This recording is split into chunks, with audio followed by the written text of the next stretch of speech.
In this video, I want to take a look at using dot products to come up with equations for planes in R3. And I'm hoping that you notice a lot of similarities between this video and the last one. So to start those similarities, I'm going to remind you that if you want to talk about the equation of an object, that you're looking for an equation that's true when you plug in values, when you plug in coordinates of points that are on the object, and it's false when you plug in coordinates of points that are off the object. For instance, this sphere right here, its equation supposedly is x squared plus y squared plus z squared equals 9.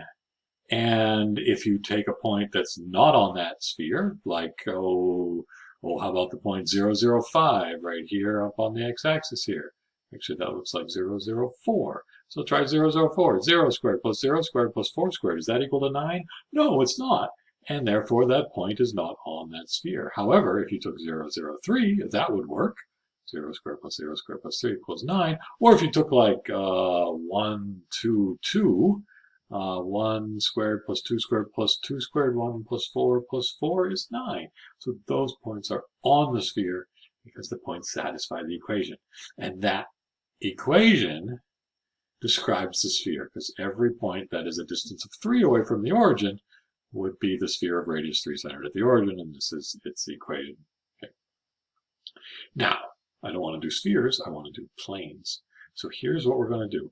We're going to look for, I want the equation of a plane that passes through the point x0, y0, z0, and the plane is perpendicular to the vector, I need a space in there, the vector n equals a, b, c.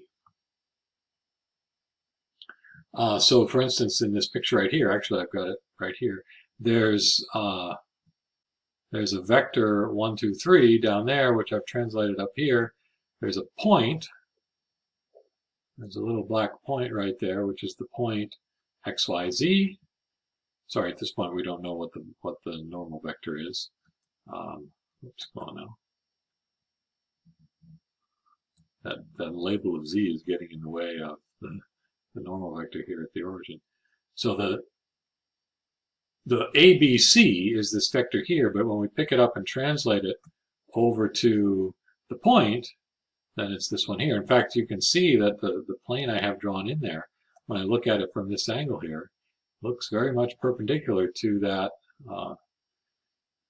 vector. That's what I call the normal vector to this plane. Now, if you think about it, if I give you one point and one vector, that there is one and only one plane that passes through this point that's perpendicular to that vector. If there's one and only one, that plane is uniquely determined. And if it's uniquely determined, we better well be able to determine an equation. So here's how we're going to do it.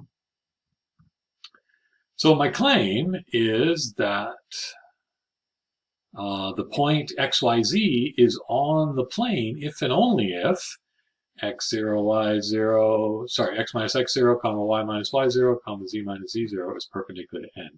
Here's the reasoning on that. If I were to say I want some point over here, so this was the point x0, y0, z0. That's the point right down in there.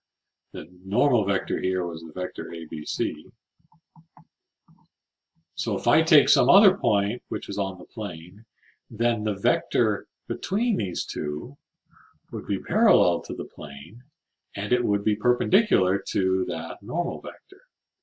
So if this is the vector x0, and this is the vector x, those are capitals, then x minus x0 is the vector that's parallel to the plane. And then I know that the dot product with n should equal 0 because I want those two things to be perpendicular to each other, orthogonal to each other. The dot product is equal to 0. Now I have an equation I can work with. And so here's that equation right down here. Let's pull this up. Let's move me down a little bit. All right. And dotted with x minus x0, y minus y0, z minus z0. That's the difference between those x and x0 there. That's got to equal 0. Just plugging stuff in. N is ABC. Take the dot product. A times x minus x0 plus b times y minus y0 plus z times z minus z0 equals 0. This is what I would call the point normal form for the plane. Notice it looks a lot like the point normal form for the line, except it's got 3 variables in it now instead of just 2, x, y, and z. This is a perfectly good equation. I like it because I can see the normal vector, I can see the ABC, I can see the point that it goes through, x0, y0, z0. So that equation right there is really nice when you know the normal vector and the point that it goes through. Now, just to see what it looks like in other forms, if I distribute the A through and distribute the B through, distribute the C through, to get this, then what do I have? I've got the AX, the BY, and the CZ on the left-hand side of the equation. I move all those negatives over to the other side, and I end up with an equation that looks like AX plus BY plus CZ equals some number. Right? Again, as in the previous video, the A, the B, the C are all the coordinates of the given normal vector, so you'll know those numbers. x0, y0, z0 are the given point that the plane has to go through, so you'll know those numbers. So this left-hand side would be some known number. A, B, and C are also knowns. So x, y, and z are the variables. And we've looked at these equations a lot when we're solving systems of equations, right? This is the way we generally write them. But again, because I have it written this way, I can see, I say again only because the last video I did the same thing with lines. This I can rewrite as a dot product, ABC dotted with x, y, z. And this I can write as a dot product, ABC dotted with x0, y0, z0. So the equation of the plane can be written this way, or it could be written this way, where what you're saying is all the points on the plane are the ones where their dot product with the normal vector is the same as the dot product of the given point with the normal vector.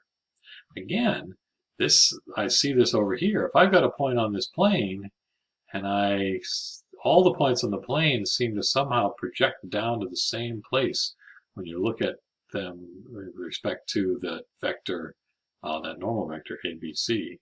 So again, somehow this has something to do with projection. It's not exactly the projection. As it turns out, we'll have to divide by the length of the normal vector, but we'll see that in the next video. Right. So as an example here, find an equation of the plane through the point 4, 1, 4 with a given normal vector of 1, 2, 3. That is, in fact, the picture I have drawn here.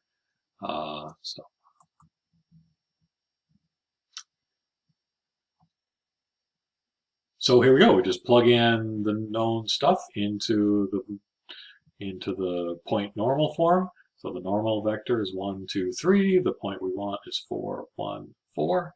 And there we have the equation of the plane passing through that point with that particular normal vector. Just for the sake of verifying this is right, I'm going to multiply this out and collect some like terms. So I get x plus 2y plus 3z equals 18.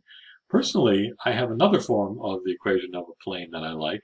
And then if I divide by whatever's over here, I get x over 18 plus y over 9 plus z over 6. The 18, the 9, and the 6 are the x, y, and z axis intercepts, respectively. So if I look at this, let's see, the x is supposed to be 18. The x-intercept is 18. I can look over here and see that, yeah, it's more closer to 20 than 15. I'll take 18 on that. I can see the the z-intercept right here. It looks like it's a little more than 5. It's supposed to be 9. Oh, sorry, the z-intercept. This is the z. The z-intercept is supposed to be 6. There it is right there. And the y-intercept is the one going out this way. It's out there in the vicinity of, sure, I'll say 9. So x is 18, y-intercept is 9, and the z-intercept is 6 there. So there's the equation. There's the equation. There's the equation. Each one of these things is an equation for that same plane. Depending on what information you want to get out of it, depends on how you would write it. What's the normal vector for this plane right here, 3x minus 4y plus 2z? Well, where do the coefficients a, b, and c end up in that equation, right? They end up as the coefficients of x, y, and z, and so the normal vector here looks like it should be 3 minus 4, 2, and that's what I have there. Okay.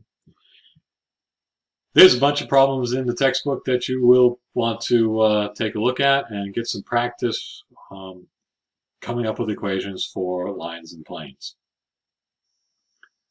And always remember that the dot product equaling 0 is the key for getting an equation. If you know you got two vectors that have to be perpendicular, then their dot product has to equal 0. Now you've got an equation.